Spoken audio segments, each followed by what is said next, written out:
সেজন্য মানে ভাই কোন পর্যন্ত যেন হয়েছিল সকালবেলা খেলা আছে 72 71 হয়েছিল ভাই 71 হয়েছিল মাঝখানে 210 নাম্বার নাকি জি জি এবং 210 71 এবং 23 নাম্বার কায়দা আর 210 নাম্বার কায়দাটা বলছিলাম 223 নাম্বার কায়দার কি পূর্ণতা 210 হয়েছে কদয়াসবুতুল ফারউ মা আদমি সুবুতিল আসল। ঠিক আছে জি 71 23 23 নাম্বার কায়দার পূর্ণতা এটা বলছিলাম জি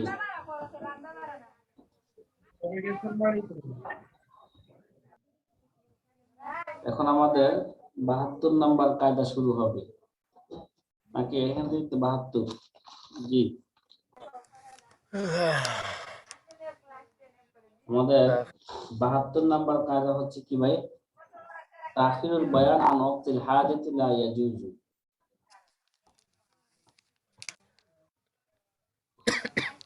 لا يجوز জি তাখিরুল বায়ান عن আন وقت ওয়াক্তিল হাজাতি লা ইয়াজুজু لا يجوز প্রয়োজনের সময় বয়ানকে বিলম্ব করা এটা কি নাই জায়েজ নাই প্রয়োজনের সময় বয়ানকে বিলম্ব করা জায়েজ নাই তাখিরুল বায়ান আন ওয়াক্তিল হাজাতি লা ইয়াজুজু এখানে বয়ান দ্বারা উদ্দেশ্য বয়ানের তাফসীর আগেও গেছে বয়ান দ্বারা উদ্দেশ্য কি ভাই বয়ানের তাফসীর যখন তাফসীরের প্রয়োজন হয় তখন তাফসীরকে বিলম্ব করা কি হবে না জায়েজ হবে না তবে হ্যাঁ প্রয়োজনের সময় বিলম্ব করার অনুমতি রয়েছে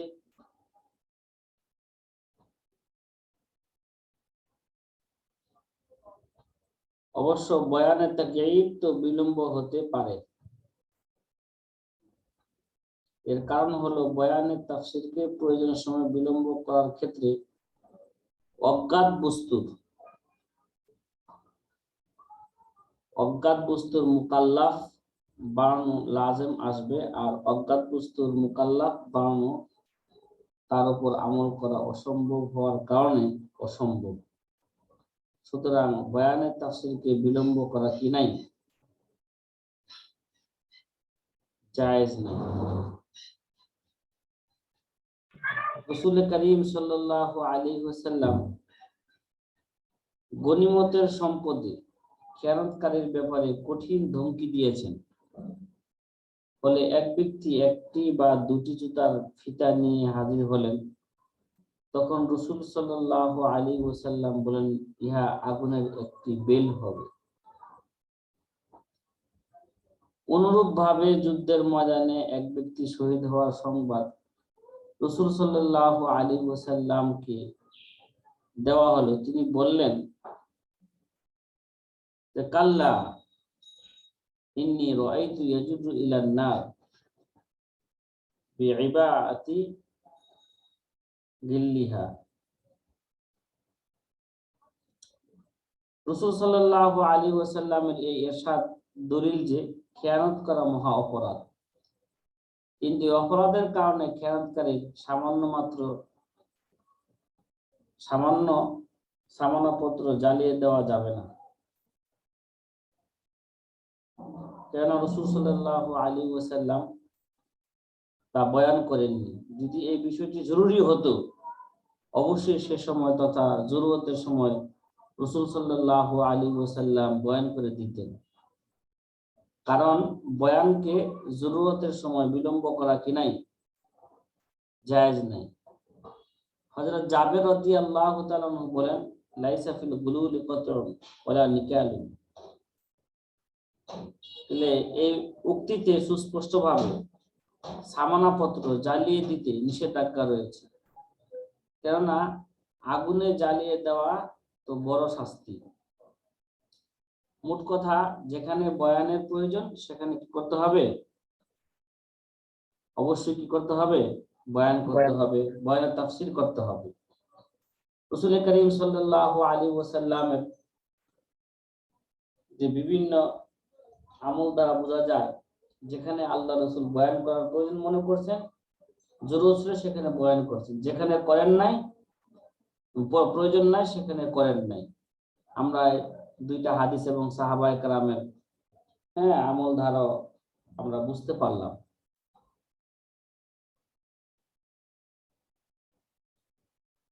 তাখিরুল বয়ান আন ওয়াক্তিল হাজাতি লা ইয়াজুজ।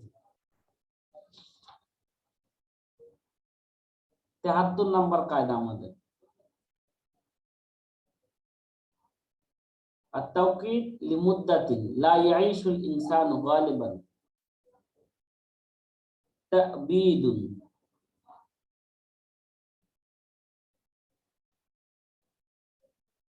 التأكيد لمدة لا يعيش الإنسان غالبا تأبيد এমন সময় পর্যন্ত লেনদেনে নির্দিষ্ট করা, লেনদেন কি করা?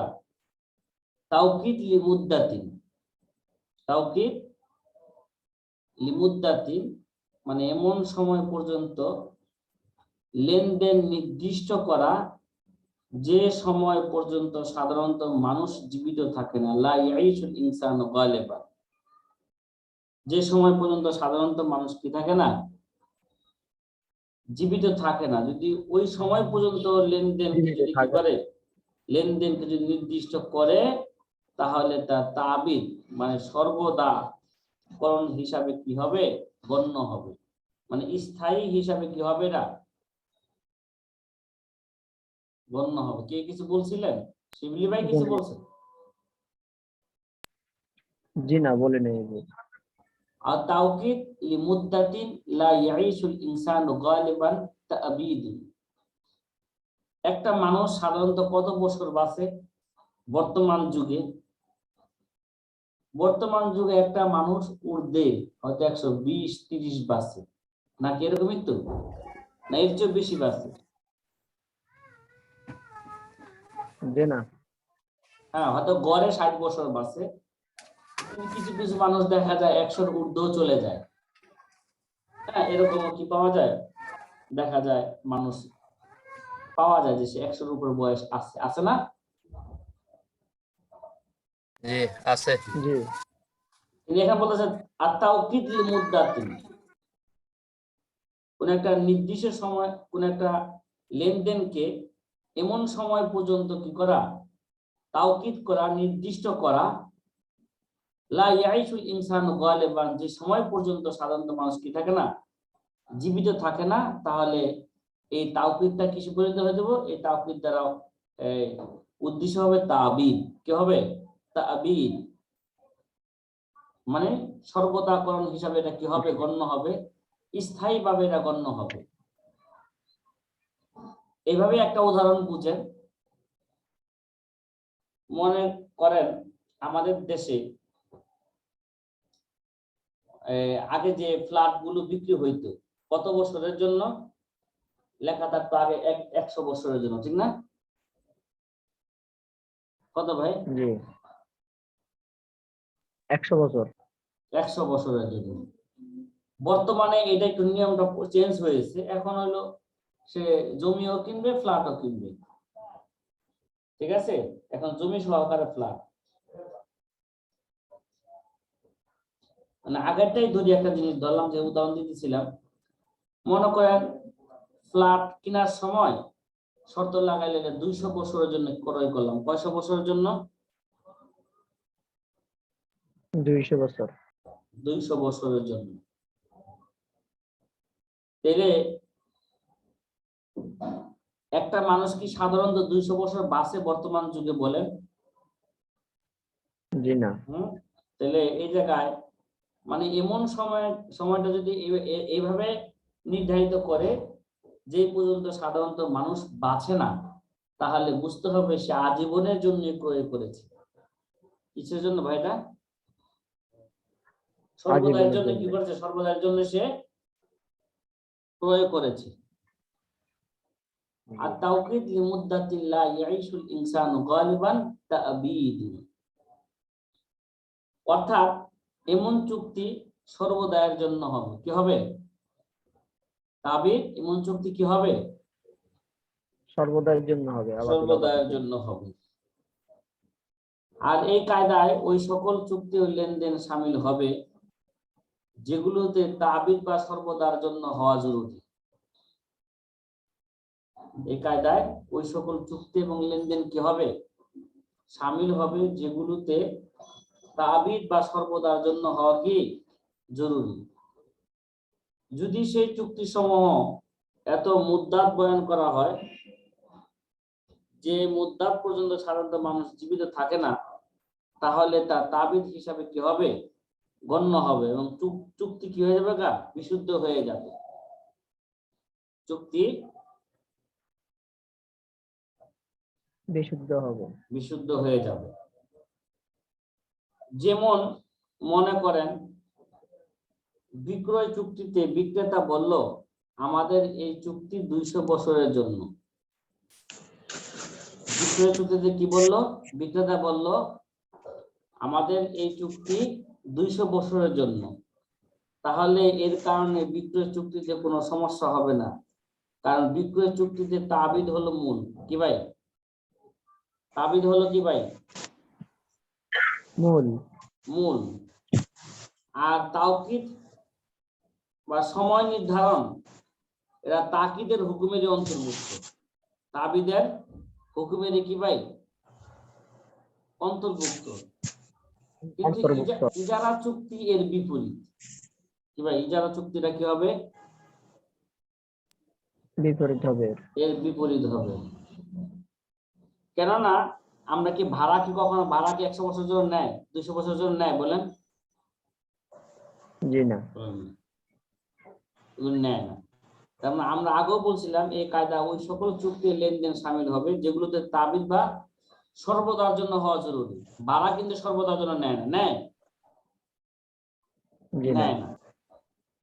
কেননা তাবিদ বা ইজারার চুক্তিতে যদি তাবিদ যদি হয়ে থাকে ইজারার চুক্তিতে, তাহলে এটা কি হবে? ফাসেদ করে দেয়। তাবিদ ইজারার চুক্তিকে কি করে দেয়? ফাসেদ করে দেয়। সুতরাং যদি 200 বছরের জন্য ইজারা চুক্তি সংঘটিত হয়, তাহলে এই ইজারা চুক্তি ফাসেদ বলে কি হবে? ফাসেদ বলে গণ্য হবে। আমাদের দেশে লিজ আনে না বলেন? সরকারের জায়গা কি ভাই? সরকারের জায়গা লিজ নেয়। সরকারের জায়গা লিজ আনে 100 বছর 200 বছর লেগে, এরকম আনে না? জি। তাহলে এই জায়গায় যদিও তাওকীদটা তাবিদেরই মূল ছিল, এটা বিক্রয়ের মধ্যে, এটা কিন্তু ইজারার মধ্যে বলতেছে যে ইজারার চুক্তিতে এটা ফাসেদ বলে কি হবে? গণ্য হবে। আমাদের দেশে যে সরকারি জায়গাগুলো যে 100 বছর 200 বছর কেন লিজ আনে, লিজ মানে ইজারা, তাহলে এরা আমাদের এই এখানে বলতেছেন যে ইজারা চুক্তিটা এর বিপরীত, এখানে জায়েজ ফাসেদ বলে গণ্য হবে। কিন্তু কোন কোন ফুকাহায়ে কেরাম এর উক্তি অনুযায়ী এটাকে সহি সাব্যস্ত করেছেন। কোন কোন ফুকাহায়ে কেরাম কি করেছেন? এটাকে আবার ইজারার মধ্যে সহি বলেছেন। আর আল্লামা শামী রহমতুল্লাহ আলাইহি বিশুদ্ধ হওয়ার উক্তিকে প্রাধান্য দিয়েছেন। সুতরাং যে সরকারি জায়গা 100 বছর লিজ আনে, এটা কি হবে? ওই হিসাবে বৈধ হবে। আমরা উকুদুর রাসূল মুফতি যখন পড়েছিলাম, তখন আমরা উরফের যখন আলোচনা করছিলাম, ঠিক আছে, উরফের আলোচনায় বলছিলাম যে অক্ষকৃত সম্পত্তি এবং এতিমের সম্পত্তি কত বছর বলছিলাম? খেয়াল আছে? ভাড়া দিতে পারবে না? খেয়াল আছে কোনো ভাই? জি সাথী ভাইরা, হ্যাঁ, হাসান ভাই, মুসাফুদ্দি ভাই,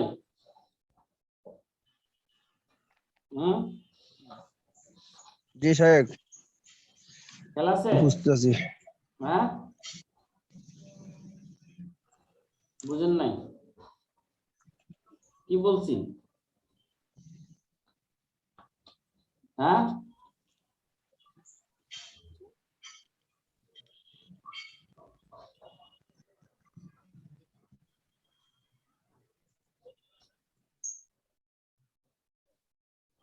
কি ভাই?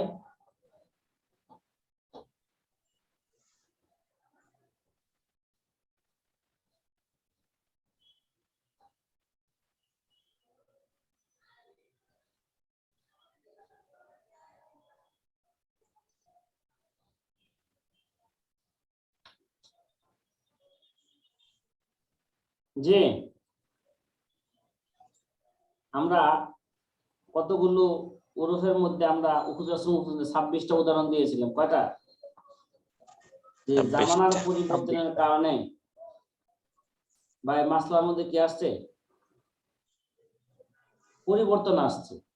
আমরা যে একটা কথা আলোচনা করা শুরু করছি এখন, যে অবশ্য অক্ষকৃত আসবাবপত্র বা জমিন, অক্ষকৃত জমিন দীর্ঘ সময়ের জন্য ইজারা দেওয়া কি হবে না? দীর্ঘ সময়ের জন্য ইজারা দেওয়া এটা সহি হবে না। এটা মুফতাবিহি কোল অনুযায়ী আমরা উকুদুল হাসান মুফতি বলছিলাম, যদি এরা কি হয়ে থাকে, অক্ষকৃত যদি জমিন হয়ে থাকে তাহলে এটা 3 বছর বেশি দিবে না। আর যদি এটা গড় হয়ে থাকে তাহলে 1 বছরের বেশি ভাড়া দিবে না অক্ষকৃত সম্পত্তি। কারণ এখন ফেতনার জামানা, বেশি দিনের জন্য ভাড়া দিলে তখন ভাড়াটিয়া নিজের বলেই দাবি করতে পারে, ঠিক না? যে অক্ষকৃত সম্পত্তি একজনকে 3 বছরের বেশি দিলে 5 বছর 10 বছর হয়ে গেলে সে কয়দিন পরে সে নিজেদের কি করবে, দাবি করবে যে জমিন এটা আমারই। জমিন কি এটা আমারই। এর জন্য যে অক্ষকৃত আসবাবপত্র এবং জমিন দীর্ঘ সময়ের জন্য ইজারা দেওয়া কি হবে না, সহি হবে না। দীর্ঘ সময় কোনটা? উপজাসম বলে দিয়েছে যে গড় হইলে 1 বছর আর জমিন হইলে 3 বছরের বেশি ভাড়া দেওয়া কি হবে না, বৈধ হবে না। কেন? যাতে দীর্ঘ সময়ের জন্য ইজারার কারণে কেউ মালিকানার দাবি করে না বসতে পারে। এই জন্য আসবা ও নাজার গ্রন্থের মধ্যে এই কায়দা থেকে একটি মাসালাকে বাদ দেওয়া হয়েছে। মাসআলাটি হলো বিবাহের মূল হলো কি ভাই? তাবিদ নাকি? বিবাহের মূল কি ভাই? তাবিদ না? বিবাহ করে কি একদিনের জন্য না স্থায়ীর জন্য, যতদিন বেঁচে থাকে নাকি? জি শেখ। বিবাহ তো করে তাবিদের জন্য। তা সত্ত্বেও কেউ যদি 200 বছরের জন্য বিবাহ চুক্তি সম্পূর্ণ করে, কয়শো বছরের জন্য? 200 বছর। বলো যে তোমাকে আমি 200 বছরের জন্য কি করলাম, বিবাহ করলাম, তাহলে তার এই তাকিদ, তাহলে এটা তাকিদ বলেই গণ্য হবে। আর এই বিবাহ নিকাহে মুআক্কাদ এর মধ্যে গণ্য হয়ে তা ফাসিদ হয়ে যাবে। তা কি হয়ে যাবে? ফাসিদ হয়ে যাবে। ফাসিদ হয়ে যাবে। নিকাহে মুআক্কাদ এসে ফাসিদ হয়ে যাবে। কিন্তু ইমাম জুফার রাহমাতুল্লাহর মতে নিকাহে মুআক্কাদ সহি হবে। কি হবে? নিকাহে মুআক্কাদ সহি হবে। সহি হবে এবং সময় নির্দিষ্টকরণের শর্তটা অনর্থক বলে কি হবে, এটা গণ্য হবে। আর স্থায়ী বিবাহের হুকুমভুক্ত হয়ে যাবে। আর আল্লামা শামী রহমতুল্লাহ আলাই যে ফতোয়া শামীতে ইমাম জুফারের উক্তিকে প্রাধান্য দিয়েছেন। ইমাম জুফারের উক্তিকে কি দিয়েছেন? প্রাধান্য দিয়েছেন।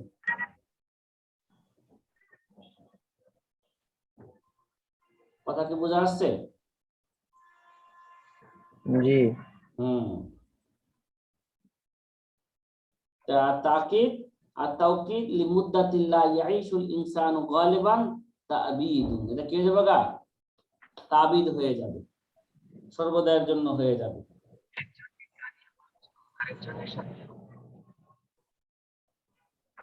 আরেকটা কায়দা ৭৪ নাম্বার কায়দা আমাদের, যে তাবাদ্দুলু সবাবিল মিলকি কাইমুন মাকামা তাবাদ্দুলি জাত। কায়দাটা কি ভাই? ৭৪ নাম্বার কায়দা, তাবাদ্দুলু সবাবিল মিলকি কাইমুন মাকামা তাবাদ্দুলি জাত। মানে মালিকানার সবব পরিবর্তনের কারণে মূল বস্তু পরিবর্তন হয়ে যায়। এটা মূল বস্তু পরিবর্তনের স্থলাভিষিক্ত হয়ে যায়, বা মূল বস্তু কি হয়ে যায়? পরিবর্তন হয়ে যায়। কি ভাই? তাবাদ্দুলু সবাবিল মিলকি কাইমুন মাকামা তাবাদ্দুলি জাত। কাইমুন কি ভাই? মাকামা তাবাদ্দুলিজ জাত। মাকামা তাবাদ্দুলি জাত, মালিকানার সবব মিল্ক, সবাবিল মিল্ক মানে মালিকানার সবব পরিবর্তনের কারণে, তাবাদ্দুলের কারণে মূল বস্তু কি হয়ে যায়? জাত মানে মূল বস্তু পরিবর্তন হয়ে যায়, বা মূল বস্তু পরিবর্তন হয়ে যাওয়ার স্থলাভিষিক্ত এটা। তাবাদ্দুলু সবাবিল মিলকি কাইমুন মাকামা তাবাদ্দুলি জাত। এই কায়দাটা মিম জিম মানে মাজাল্লাদুল আহকামিল আদলিয়ার মধ্যে আছে। এটা তো এই কায়দাটা আসলে এই সময় এই কায়দাটা কই থেকে আসছে বলেন? হুজুর সাল্লাল্লাহু আলাইহি ওয়াসাল্লামের একটা হাদিস থেকে নেওয়া হয়েছে। ওই বারিরার হাদিস। কিসের হাদিস বলেন? বারিরার হাদিস। হ্যাঁ, বারিরার হাদিস। বারিরা তো কিছু সৎকার গোশত পাইছিল নাকি? জি আপনাদের সেই হাদিস খেয়াল আছে যে নবীজি সাল্লাল্লাহু আলাইহি ওয়াসাল্লাম যখন বারিরার ঘরে গেলেন, দেখলেন যে বাসায় গেলেন, গোশত চুলার মধ্যে টকবক করতেছে নাকি? জি জি শেখ। তখন নবীজি কি বলছিলেন যে কি গোশত কি আমার ভাগে নেই? জবাবে বারিরা রাদিয়াল্লাহু তাআলা আনহা বলছিলেন, এই গোশত তো আমি সদকা হিসাবে পেয়েছি। তার মানে হলো হুজুর, আপনার জন্য তো সদকা তো হারাম, আপনি এই গোশত খাইবেন কিভাবে? আপনি এই গোশত খাইবেন কিভাবে? তখন রাসূলুল্লাহ কারীম সাল্লাল্লাহু আলাইহি ওয়াসাল্লাম বলছিলেন, লাকি সাদাকাতুন ওয়ালানা হাদিয়াতুন। তোমার জন্য তো সদকা, কিন্তু তা তোমার পক্ষ থেকে এটা আমার জন্য কি হবে? এটা হাদিয়া হবে, উপঢৌকন হবে। এটা দেখা যায় মিল্কের সববের মিল্ক পরিবর্তন হওয়ার কারণে সত্তার মধ্যেও কি আসতেছে? বস্তুর মালিকানার পরিবর্তন হওয়ার কারণে তার বস্তুর সত্তার মধ্যেও কি আসতেছে? পরিবর্তন আসতেছে, ঠিক না? জি শেখ। সেই গোশত বাইরা যখন মালিক হইলো, এটা সৎকার মাল হিসেবে মালিক হয়েছে। আবার বাইরা যখন নবীজিকে দিতেছেন, এটা নবীজির জন্য কেটেছে, হাদিয়া হয়ে যাচ্ছে। তাবাদ্দুল সবাবিল মিলকি কাইমুন, হ্যাঁ, মাকামা তাবাদ্দুলি জাত। মনে কায়দাটা আপনাদের বুঝা আসছে নাকি? ওই হাদিসটা বলার কারণে সহজে। জি। যাই হোক, এই সম্পর্কে আরো কিছু উদাহরণ দিলে কায়দাটা আরো আপনাদের কাছে আরো সুস্পষ্ট হয়ে যাবে। উদাহরণটা বোঝার আগে, কথার আগে স্মরণ রাখি, যখন কোনো বস্তু এক মালিকানা থেকে অন্য মালিকানায় চলে যায়, তখন মালিকানার এই পরিবর্তন বস্তু সত্তাকেও পরিবর্তন করে দিবে। মালিকানার এই পরিবর্তন বস্তুর সত্তাকেও কি দিবে? হ্যাঁ, পরিবর্তন করে দিবে, যদিও সেই বস্তুকে বাহ্যিক দৃষ্টিতে আগের মতোই মনে হয়। অর্থাৎ সেই বস্তুটি একজনের কবজায় রয়েছে, তা অন্য কারো কবজায় যায়নি। মানে বাহ্যিক দৃষ্টিতে এটা আগের মতনই মনে হচ্ছে। সাপোজ মনে করেন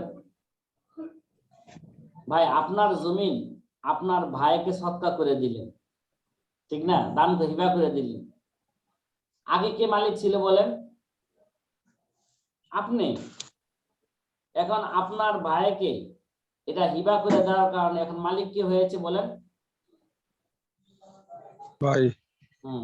মনে করেন আপনি পেয়েছিলেন ওয়ারিশ সূত্রে, আর আপনার ভাই পাইলো হিবা সূত্রে। কি পাইলো?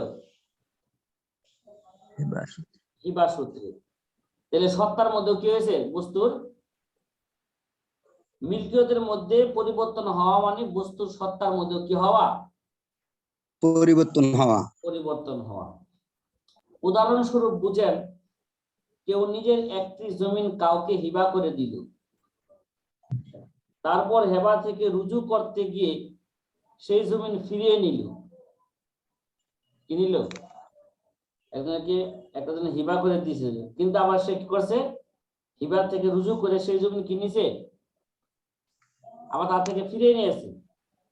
যদিও এটা একটা নিম্নমানের কাজ, কিন্তু হিবা থেকে রুজু করলে রুজু হবে কিনা বলেন? রুজু হবে তো। এবং সেই জমি তার কাছে বিক্রি করে দিল। কি করে দিল? বিক্রি করে দিল তার কাছে। লক্ষ্য করুন এই জায়গায়, যে মনে করেন ওলিউল্লাহ ভাই তার মামতো ভাই মাহমুদ ভাইকে একটা জায়গা কি করছিল? হিবা করেছিল। পরে ওলিউল্লাহ ভাই আবার হিবা থেকে কি করলেন? রুজু করলেন। মামতো ভাই একটা না না তোরে দিছিলাম, এটা আমি নিয়ে নিলাম, দিব না তোরে। পরবর্তীতে আবার ওলিউল্লাহ ভাই তার ওই মামতো ভাইয়ের কাছে মাহমুদ ভাইয়ের কাছে কি করলেন? জমিটাকে বিক্রি করে দিলেন। কথা কি বুঝে আসতেছে? জি। এইবার লক্ষ্য করুন যে জমিটি সেই ব্যক্তির কবজাইতে রইল নাকি? জমিটি সেই ব্যক্তির কবজাইতে রইল, কিন্তু মানে আগে যাকে হিবা করছিল তার থেকে ফেরত নিল, আবার জমিটি তার কাছে কি করলো? ফেরত নেওয়ার পর আবার বিক্রি করলো। যে জমিটি কার কবজায় আছে বলেন?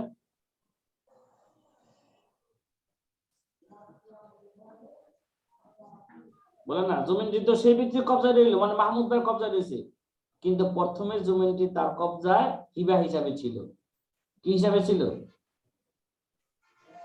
হিবা হিসাবে ছিল তার হিবা কবজায়। হিসাবে। জি স্যার। এখন সে মালিক হয়ে গেছে জমিটি ক্রয় করার কারণে। এই জন্য অনেক সময় জমিনের মধ্যে লেখা থাকে, জমিন রেজিস্ট্রি করার পর লেখা রাখে এটা ক্রয় সূত্রে মালিক অমুক। কি ভাই? ক্রয় সূত্রে মালিক অমুক। তো তখন মালিকানার স্বভাব পরিবর্তন হয়ে গেছে, ঠিক না? মালিকানার স্বভাব কি হয়েছে? পরিবর্তন হয়ে গেছে। আগে ছিল মালিক হয়েছিল হিবা হিসাবে, পরবর্তীতে মালিক হইল ক্রয় সূত্রে। তখন এমন হবে যেন পৃথক একটি জমিন তার কবজায় চলে এসেছে। পৃথক একটা জমিন কি আসছে? তার কবজায় চলে আসছে। চলে এসেছে। আর যেই জমিন হিবার শুরুতে, আর সেই জমিন হিবার শুরুতে সোফার অধিকার ছিল না। তাই ভাই, হিবার শুরুতে কেউ যদি কি পায়, কোন জমিন পায়, ওই জমিনে কি করতে পারে না? প্রতিবেশী সোফা দাবি করতে পারে না। ঠিক আছে? জি স্যার। প্রতিবেশী কি করতে পারে না? সোফা প্রতিবেশী সোফা দাবি করতে পারবে না, তার অধিকার নাই। কিন্তু যেহেতু পরবর্তীতে মাহমুদ ভাইয়ের কাছে ওলি ভাই তার জায়গা বিক্রি করে দিয়েছে, এখন সেই জমিনে সফি কি করতে পারবে? সোফার অধিকার লাভ হবে, সোফা দাবি করতে পারবে। এর জন্য যে বর্তমানে সে এই জমির মালিক হয়েছে ক্রয়ের কারণে। কিসের কারণে? ক্রয় করার কারণে মালিক হয়েছে। দেখছেন, হিবার সূত্রে যখন মালিক হয়েছিল তখন সফি এর মধ্যে সোফা দাবি করার অধিকার রাখে না। যখন পরবর্তীতে ক্রয় সূত্রে মালিক হয়েছে তখন সফি আবার কি রাখে? এবার সোফা দাবি করার অধিকার সোফার দাবি করতে পারে। জি। তো যখন মালিকানার স্বভাব পরিবর্তন হয়ে গেছে, তখন তা এমন হবে যেন পৃথক একটি জমিন তার কবজায় চলে এসেছে। আর সেই জমিনে হেবার সুরতে শফির সুফার অধিকার ছিল না, কিন্তু এখন সেই জমিনে শফির সুফার অধিকার লাভ হবে।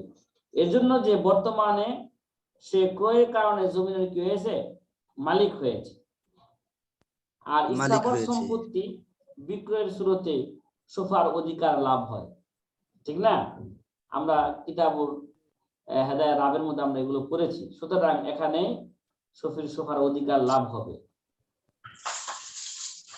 কথা কি বোঝা যাচ্ছে? জি শেখ। এই কায়দার উপর ভিত্তি করে তাবাদ্দুলু সাবাবিল মিলকি কায়েমুন মাকামা তাবাদ্দুলি জাত, এই কায়দার উপর ভিত্তি করে যে আমাদের ফুকাহায়ে কেরাম অনেক মাসালা কি করেছেন, ইস্তেমবাদ করেছেন। এই কায়দার উপর ফিকহের অনেক মাসালার কি আছে, ভিত্তি রয়েছে। এজন্য এক অত্যাধিক একটা জরুরি কায়দা এটা, তাবাদ্দুলি সাবাবিল মিলকি কায়েমুন মাকামা তাবাদ্দুলি জাত। উদাহরণস্বরূপ, যদি কোনো ব্যক্তি যাকাতের টাকা গ্রহণ করে, পরে তার নিজের পক্ষ থেকে কোনো হাশেমি বংশের লোককে বা কোনো মালদার ব্যক্তিকে হাদিয়া স্বরূপ দিয়ে দেয়, তাহলে হাশেমি বা মালদার ব্যক্তির জন্য নেওয়া কি হবে, না জায়েজ হবে, বৈধ হবে। কথা বুঝছেন? দেখেন না, মাদ্রাসার মধ্যে অধিকাংশ কবি মাদ্রাসার মধ্যে বা যে কোনো জায়গায় ই করে না, গরিব ছাত্রকে যাকাতের টাকা আইন না, মালিকের পক্ষ থেকে মাদ্রাসার মুহতামি কি হয়, উকিল হয়, ঠিক না? উকিল কি করে, মাদ্রাসার ছাত্ররা কি করে দেয়, দান করে দেয়। এবার মাদ্রাসার ছাত্র করে কি, ভাই হুজুর আমি এটা মাদ্রাসা কি করে দিলাম, সাধারণ ফান্ডে দান করে দিলাম। এবার সাধারণ ফান্ডে দান করার কারণে এবার হুজুররা এই টাকা থেকে বেতন নিতে পারতেছে। জি, ঠিক আছে, কিন্তু এটা হতে হবে স্বেচ্ছায়। এটা হতে হবে কি ভাই, স্বেচ্ছায়। এখন যদি কোনো ছাত্রকে মুহতামিম সাহেব যদি দিয়া দেয় টাকা, নাও তোমাকে যাকাত, এটা যাকাতের টাকা তোমার আমি দিয়া দিলাম, মালিক বানাই দিলাম। এখন যদি এই টাকা যদি তাকে মালিক বানায় দেওয়ার সত্ত্বেও যদি এই টাকা লয়ে সেই জায়গা মুহতামিম ছাত্ররা কি করবো বলে মাদ্রাসা রাখবো না বহিষ্কার করে দিব? বহিষ্কার করে দিব। আর টাকা কিভাবে উসুল করা যায় সেই চেষ্টা করবে। টাকা কিভাবে উসুল করা যায় সেই চেষ্টা করবে। এই মাদ্রাসা থেকে ভাগার আগে টাকাটা তার থেকে কিভাবে নেওয়া যায় তারা খালি খুঁজবে, কিরে তুই কই ওই কই, দেখ তুই কই গেছিস, ডাক।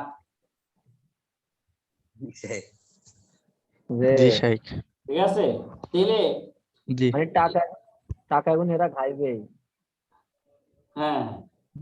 না আমি বলছি যে এই জন্য যে এই মাসলাগুলো ছাত্রদেরকে আগে থেকে ভালো করে বোঝা দরকার। ঠিক আছে, হুজুরে তো বাস্তবিক মালিক বানাই দিবে, এবং ছাত্র এরকম একটা নিয়ত রাখবে যে আমি তো টাকার মালিক হইলে আমি দান করতাম। যখন সে টাকার মালিক হয়ে গেল, এই নিয়তে সে করে দিবে, মানুষের দান করে দিবে, সে মাঝখানে কি হয়ে যাবে গা, লক্ষ লক্ষ টাকার সব দানের মালিক হয়ে যাবে, সবের অধিকারী হয়ে যাবে। সুবহানাল্লাহ। এদের আগে থেকে বুঝাইতে হবে, মন মানসিকতা তৈরি করতে হবে। আর বর্তমানে যেভাবে দেয় এটার মধ্যে একটু সন্দেহ আছে। জি শেখ, জি শেখ, এর মধ্যে একটু কি আছে, সন্দেহ আছে।